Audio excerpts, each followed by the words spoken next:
नमस्कार। The deep dive में आपका स्वागत है और आज एक खास मौका है। हम मालगुडी डेज के सीजन 2 की शुरुआत कर रहे हैं और शुरुआत के लिए हमारे पास है एक बहुत ही दिलचस्प, थोड़ी अजीब सी कहानी। जी हाँ, आर के नारायण की दुनिया मालगुडी, जहाँ आम सी लगने वाली जिंदगी में भी कमाल की कहानियाँ निकल आती हैं। बिल्कुल।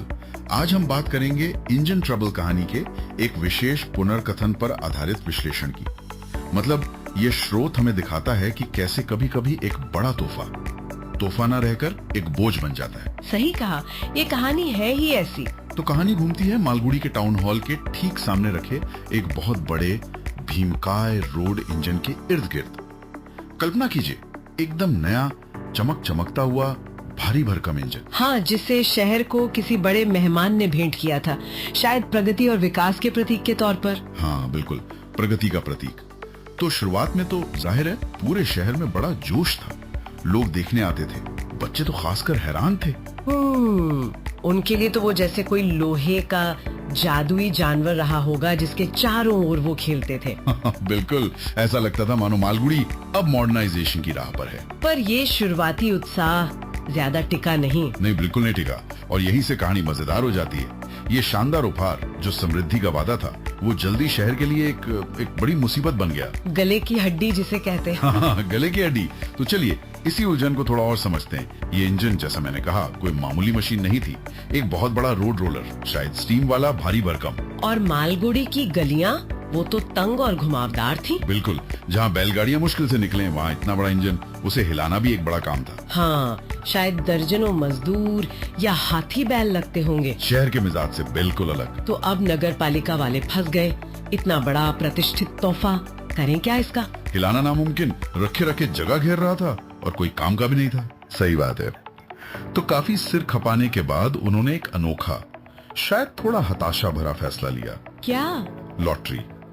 उन्होंने सोचा चलो इसे लॉटरी में डाल देते हैं, शायद कोई किस्मत वाला जीत जाए और वो जाने उसका काम जाने।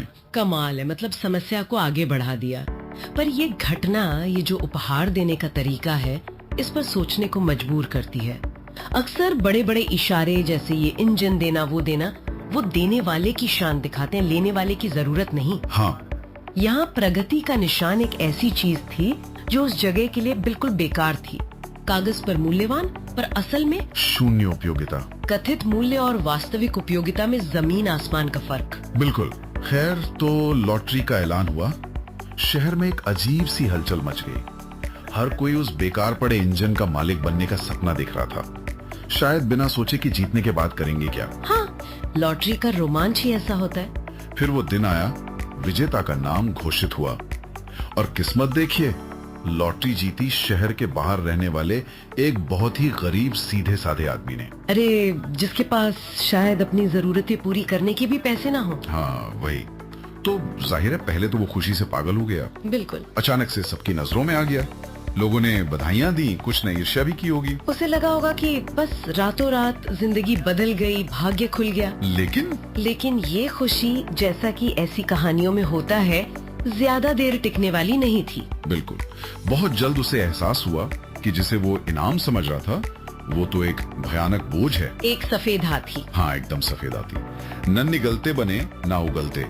उसके पास इतनी जमीन कहाँ की उसे रखे, और गांव की कच्ची सड़कें, वो उसका वजन कैसे सहती। और सबसे बड़ी बात, पैसा, रख रखाव का, हिलाने डुलाने का खर्च कहाँ से लाता। जो चीज दूर से चमक रही थी, पास आने पर मुसीबत बन गई। और समाज का रवैया, वो भी पलट गया। जिन पड़ोसियों ने पहले तारीफ की थी, वही अब मजाक उड़ाने लगे। ताने कसते होंगे। हाँ, कहते, क्यों भाई, इंजन का क्या करोगे, हल चलाओगे या रोटियां सेकोगे इस पर। उफ, बेचारगी की हद। शर्मिंदगी और चिंता में बदल गए।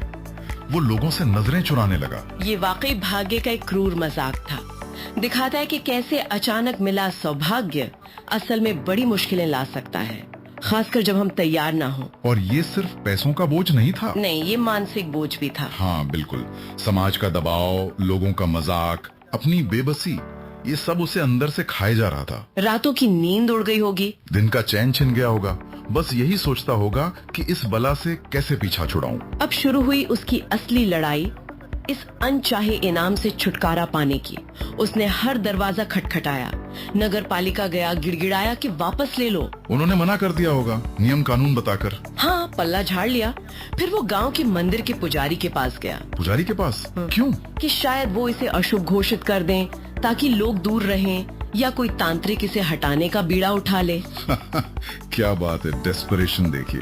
फिर उसने सड़क से गुजरते व्यापारियों, राहगीरों, सबको रोक रोक कर इसे खरीदने को कहा। कीमत कम करते करते लगभग मुफ्त में देने को तैयार हो गया, बस कोई ले जाए इसे। लेकिन कौन लेता?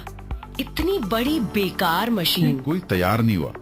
ये एक ऐसी संपत्ति थी जिसका कोई खरीदार ही नहीं था। और यहीं पर मूल्य और स्वामित्व का असली मतलब समझ आता है। कोई चीज सिर्फ इसलिए कीमती नहीं होती कि वो बड़ी है या महंगी। हाँ, उसका असली मूल्य उसकी उपयोगिता में है, हमारी जरूरत पूरी करने में है, उसे संभालने की हमारी क्षमता में है। सही बात है। इस इंजन का कागजी मूल्य चाहे जो भी हो, हकीकत में ये एक बोझ बन चुका था। मतलब इसे रखने की कीमत इसे ना रखने से ज्यादा थी। स्वामित्व सिर्फ हक नहीं, जिम्मेदारी भी है। बिल्कुल।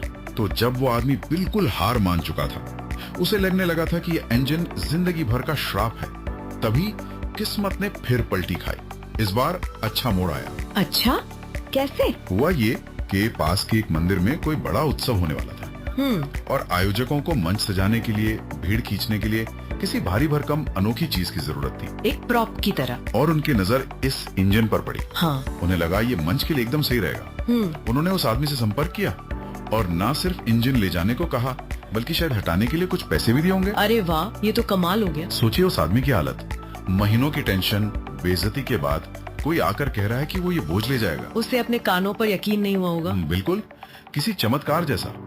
उसने फौरन हाँ कर दी, आंखों में राहत दिखी होगी। और जब मंदिर वाले और मजदूर मिलकर उस इंजन को खींचकर ले जा रहे थे, रस्सियों से, शायद हाथियों से, वो आदमी बस दूर खड़ा देखता रहा। और जब वो लोहे का ढेर नजरों से ओझल हो गया होगा। हाँ, उस पल उसे शायद जिंदगी की कोई बड़ी सच्चाई समझ आई होगी। और यही इस कहानी का, इस स्रोत का निचोड़ है।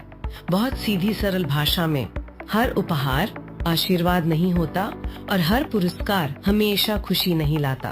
क्या बात है। ये कहानी सिर्फ इंजन की नहीं, ये हमारी इच्छाओं की, उम्मीदों की, प्रगति के नाम पर थोपी गई चीजों की है। और जिसे हम किस्मत कहते हैं, उसके अजीब नतीजों की।